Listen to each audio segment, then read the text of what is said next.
Hi, my name is Shaylin French, and before I get into what company I'm with or anything of that matter, I'm going to set that aside and invite you into a real, raw, and vulnerable moment that this may never happen again, okay? Uh, okay, so as I said, my name is Shaylin French, formerly Shaylin Conley. I am 26 years old. I grew up in a small farming town outside of Salem, Oregon, and I grew up, I'd like to say I'm normal. I was raised by a single parent, a single mom, a grandparent in a great village full of family members and extended family members that have really helped me grow up to be who I am. But just because I had a normal life doesn't mean that it was happy. It doesn't mean it was positive. The one and only season of my educational career, K-12 wise, that I remember being healthy and happy is preschool and kindergarten. First grade, I was tormented and bullied because I wore glasses. And later down the road in elementary school, it was because my hair was too long and curly. It became about what I wore. It became about being overweight. I never had a good run of making friends. I always seemed to get picked on pretty well. I definitely ate lunch by myself a lot.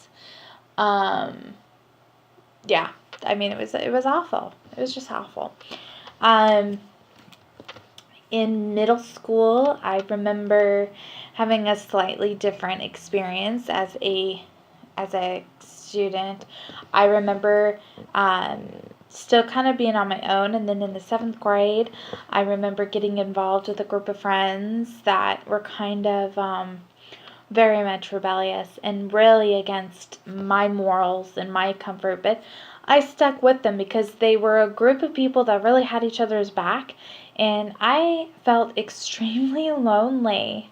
And so I joined this group, but I got picked on because I didn't drink. I didn't go by the bleachers at lunch. I didn't do rowdy things. It made me uncomfortable. I was pressured to be in relationships that I wasn't ready for. I didn't know any of that stuff. I cared less about that stuff at the time. But I still nevertheless got picked on. In high school, we ain't going there with how bad I was tormented and bullied. And I'm all about forgiveness, and I've totally forgiven myself as well as those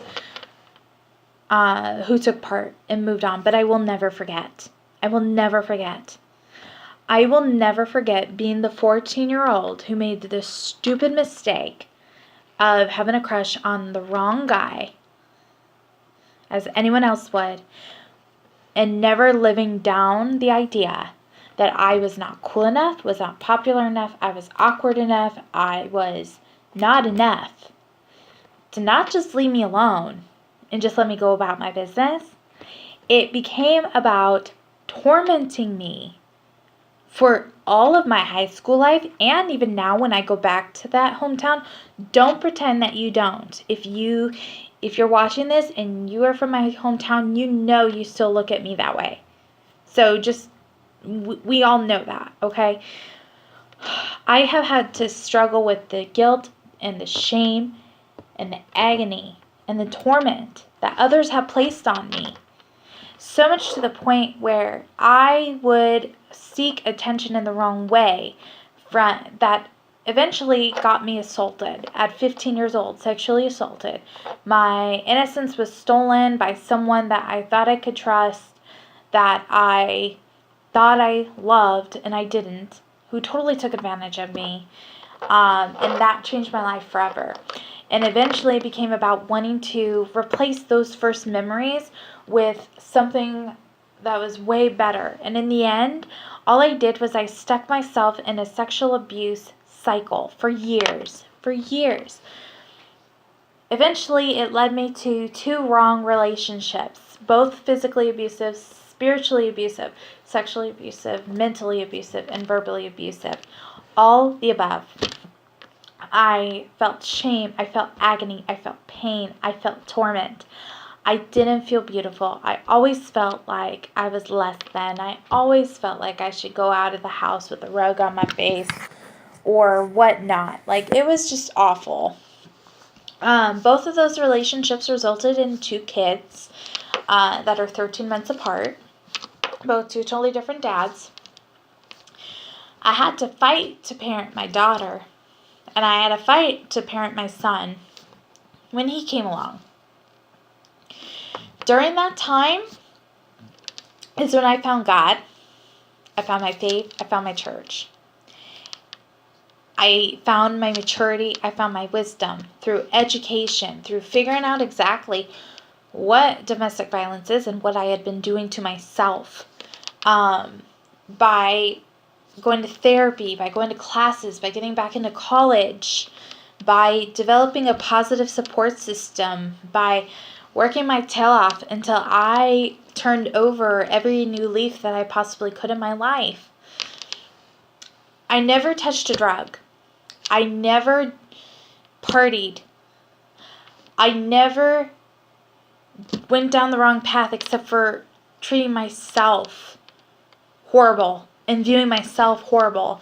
And in response, putting myself in very vulnerable and scary situations, okay? I did this to myself between the ages of 15 and 21. So, here we have it. No, 22. No, 21. I just had my kid at 22. A second. I turned over a relief. I picked myself up. I found God. I found a great support system. Read the Bible. I learned about my worth. I went back to college, developed that beautiful support system. My life changed completely over the last few years.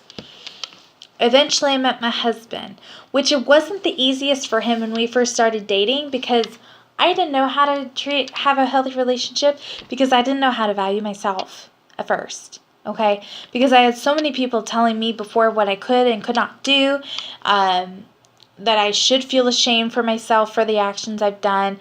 I was made to feel dirty and absolutely just, I was made to feel less than. And when I met my husband, it was totally different. It was totally different. It was the first time that I felt like I didn't have to give him a thing to pay attention to me or to love me. It came because he genuinely did, and that was all that mattered. Okay, and it still does.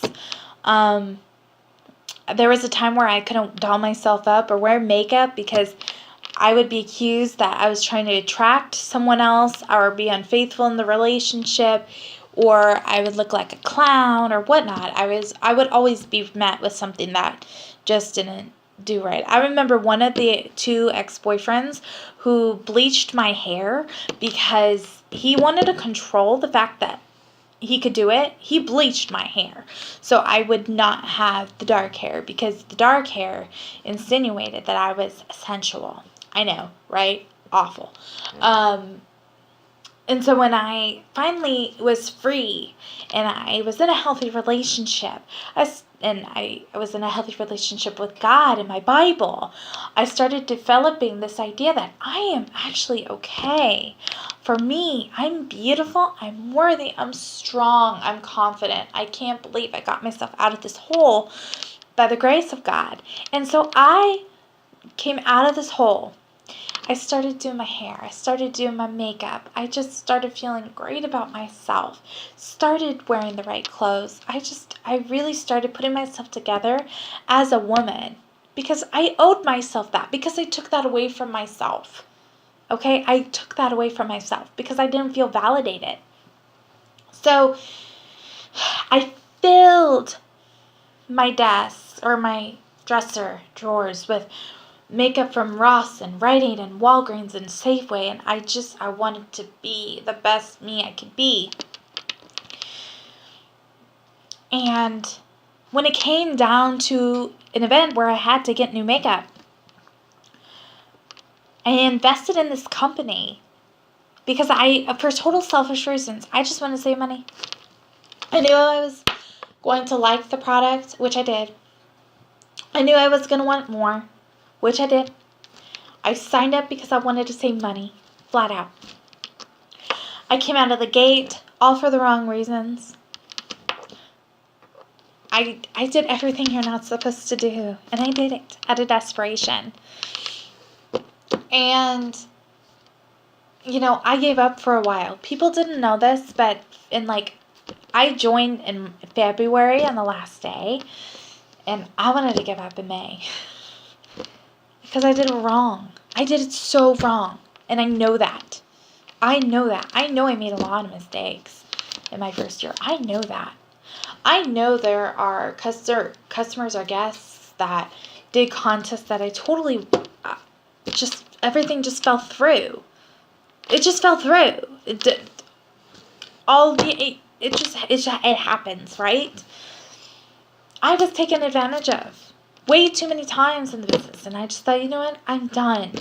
I don't want to do this anymore. I'll focus on my full-time job. My husband and I are making it. I can use the products, be happy, blah, blah. But then guess what happened? The real raw vulnerability here. Our kids had the most horrible summer that they'll probably ever have.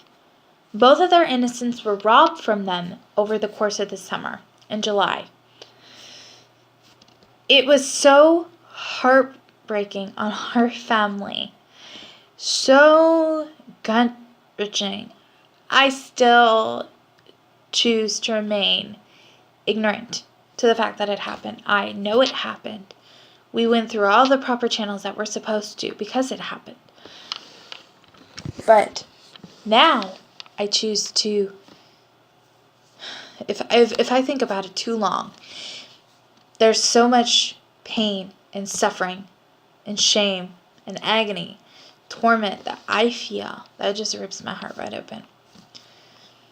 And when this event occurred to both my children, who were both 4 and 3 at the time, 5 and 4, it became impossible for me to want to be out of the house. I wanted to protect them with all my might. All my might. I didn't want to leave them. I didn't want to leave them because I felt like an absolute failure. I felt like a failure because I wasn't there when it happened. And I felt like that I did this to them. I opened that door. It was my fault. And for whatever reason, God let me out of that employment opportunity. At that same time, something happened. And He gave me an out. And I took it. At first, we didn't notice. We were too caught up in our emotions. We didn't notice that we were having a deficit in our finances. But then it became a little tough with just one. And so I wasn't ready to get out of the house yet. I wasn't ready to let go. So I thought to myself, what are the things that I have access to that I can make money? And Younique was reminded to me. So I went on my Younique account and I noticed that I was facing suspension. And I thought, oh, sheesh, of course it is. Because the one thing that I have on my side, the door's already closed.